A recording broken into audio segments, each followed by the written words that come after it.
అధ్యక్ష thank you. ఒక ముఖ్యమైన అంశం అధ్యక్ష, గ్రూప్ 1 పరీక్షకు సంబంధించి తర్వాత GO46 బాధితులకు సంబంధించిన అంశాన్ని తమరి ద్వారా ప్రభుత్వం దృష్టికి తీసుకొచ్చే ప్రయత్నం చేస్తూ ఉన్నాను. విద్యార్థుల ఉద్యమం ద్వారా వాళ్ళ త్యాగాల ద్వారా తెలంగాణ తెచ్చుకున్నాం. కానీ దురదృష్టం ఏంటంటే వాళ్ళు ఇవాళ వాళ్ళ సమస్యలు పరిష్కారం కాకుండా గ్రూప్ 1 పరీక్ష సరిగ్గా నిర్వహణలో జరగకపోవడం వల్ల వాళ్ళు కోర్టుల చుట్టూ తిరగాల్సిన ఒక దుర్భరమైన పరిస్థితి ఏర్పడుతూ ఉంది. సుప్రీంకోర్టు, హైకోర్టు ఇదంతా తిరుగుతూ ఉన్నారు. ఒక కీలకమైన అంశం.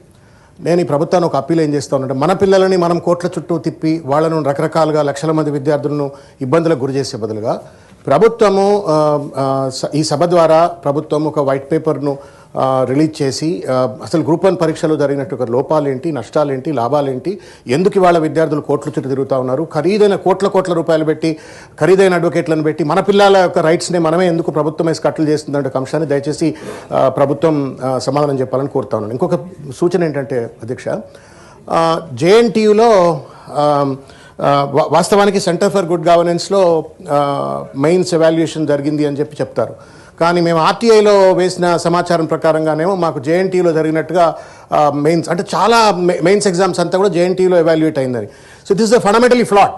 CGJలో జరిగిందనేమో ప్రభుత్వం చెప్తుంటుంది, JNTUలో జరిగిందనేమో RTI సమాధానం చెప్తా ఉంది.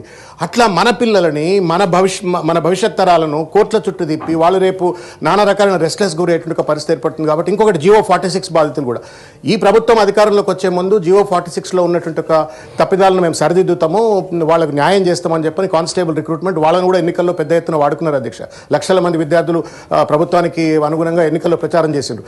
అధికారంకి వచ్చిన తర్వాత మా మహేష్ గౌడ్ గారు వారు కూడా ఇక్కడ ఉన్నారు, వారి దగ్గర కూడా చాలాసార్లు రిప్రజెంటేషన్స్ ఇచ్చిన సందర్భాలు ఉన్నాయి.